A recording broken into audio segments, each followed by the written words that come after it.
Alors Déa, tu as plus de 6 ans d'expérience en sales et marketing opérationnel dans le secteur du retail et des parfums et cosmétiques, notamment chez L'Oréal, Lagardère, Richemont et le groupe LVMH.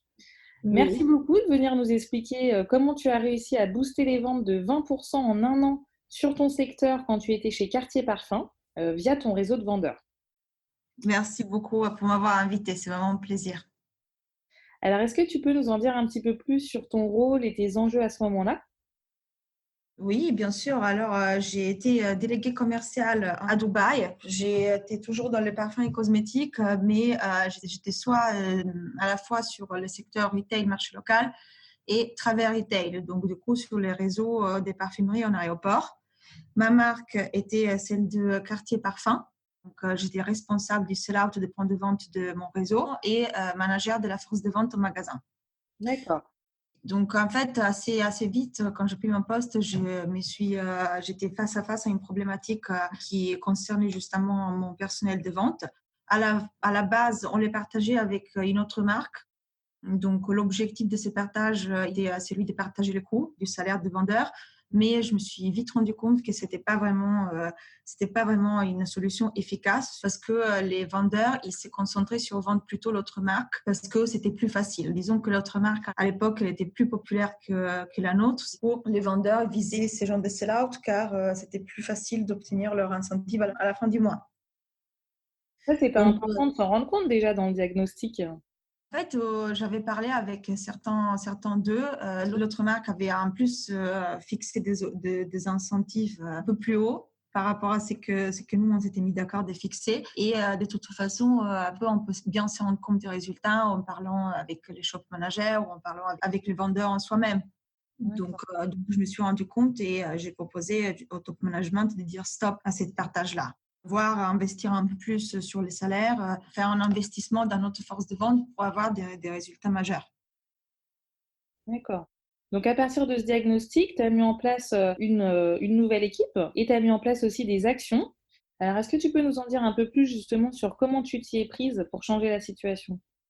Oui, bien sûr. Alors, c'est qu'on avait 20 vendeurs qui étaient partagés entre nous et l'autre marque. On a demandé aux vendeurs de toute façon avec quelle marque ils préfèrent rester, vu que l'autre marque était plus facile à vendre. 15 sur 20 ont préféré de rester dans l'autre marque. Donc, voilà, c'était leur choix, c'était assez compréhensible. En même temps, j'ai envie de dire, c'était pas un tel dommage pour nous parce qu'on savait que les 5 qu'on avait gagnés, ils étaient vraiment très motivés pour rester chez Cartier Parfum. Mais du coup, il restait 15 à recruter aussi. Donc, je savais que j'avais un certain budget entre les mains. Et donc, du coup, la première étape, c'était la répartition de cette nouvelle force de vente et de l'actuelle aussi qui est restée dans les aéroports que j'avais, dans les points de vente de l'aéroport de Dubaï.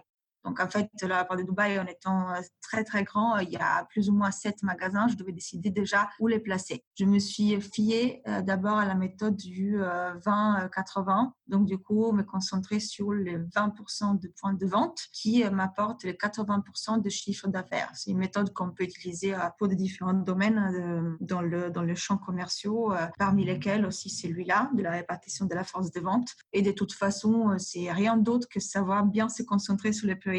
Donc, du coup, j'ai identifié ces points de vente et j'ai placé, du coup, en proportion, les 80% de mes vendeurs dans ces points de vente-là. D'accord. Et est-ce qu'il n'y avait pas des points de vente qui finalement avaient un meilleur potentiel, mais parce qu'il y avait des vendeurs qui n'avaient pas forcément une performance optimum avant, du coup, ont été sous-estimés? Moi, pour éviter cette biais, je me suis basée sur les résultats de l'aéroport en général. Donc vraiment, toutes les marques et tous les potentiels des magasins. Donc, du coup, je n'étais pas biaisée par les résultats de ma force de vente. D'accord. Notamment qui pouvaient s'expliquer parce qu'il y avait plus de passages. Oui, c'était les magasins dans lesquels qui étaient responsables de plus de chiffres. C'était par exemple les magasins dans les terminaux qui étaient servis par la plupart des compagnies aériennes. Oui, les compagnies aériennes qui en fait avaient comme passagers des passagers avec un pouvoir d'achat supérieur à des autres. Donc du coup, qui amenaient plus de ventes. D'accord. Et alors ensuite, une fois que tu as fait cette analyse préalable au staffing par point de vente, Donc du coup, c'était plus facile de savoir exactement combien de vendeurs j'ai cherché pour chaque point de vente. J'ai mis en place une grille de recrutement que j'ai eu plus de 100 CV qui m'étaient passés par les retailers. Mais j'ai décidé de me concentrer sur les critères dont j'avais besoin pour recruter ma force de vente. Donc, en fait, ce qui est le plus important chez un vendeur qui soit sur le terrain à 100% ou même un vendeur qui soit au bureau, c'est deux caractéristiques fondamentales. Quelqu'un qui a un fort sens relationnel et quelqu'un qui soit très organisé et structuré. En fait, pourquoi ces deux caractéristiques-là? En fait, être structuré et être organisé, c'est nécessaire pour avoir une routine de vente, en fait, pour ne pas être concentré que sur les ventes aux consommateurs, mais aussi être concentré à bien noter ses propres ventes pour que, en fait, nous, les managers, on puisse traquer ces ventes et analyser la performance de notre réseau.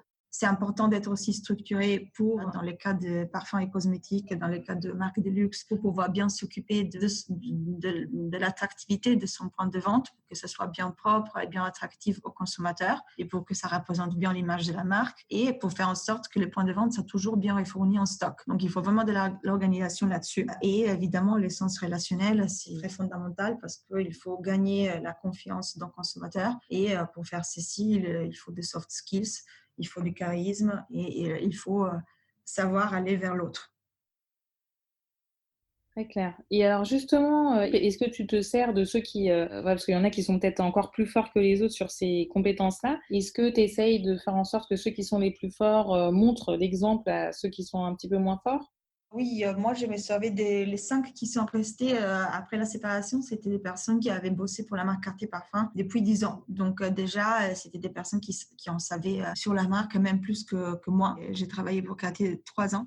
Et donc, du coup, je me servais d'eux déjà pour transmettre la fidélité à la marque. Et après, j'avais recruté un team leader qui, plus que les former, il les a encadrés, en fait, cadrer les nouveaux. Et c'était quelqu'un auquel je pouvais faire de confiance et qui était dans les fois où moi, j'étais pas sur le terrain, disons. Et eux, ils étaient toujours sur le terrain et qui coordonnaient les échanges de stock et les échanges de matériel pour les points de vente entre les différents magasins. Ben écoute, très clair. Merci beaucoup, hein, de nous avoir partagé, ton expérience. Tu t'es dit: «OK, là, je fais un diagnostic, il y a quelque chose qui va pas», tu as trouvé le problème et ensuite, tu as reconstitué une équipe avec les plus motivés, ceux qui voulaient vraiment, en fait, travailler pour cette marque. C'était un plaisir, vraiment. Merci beaucoup. Merci à toi, à bientôt Déa. À bientôt, Delphine.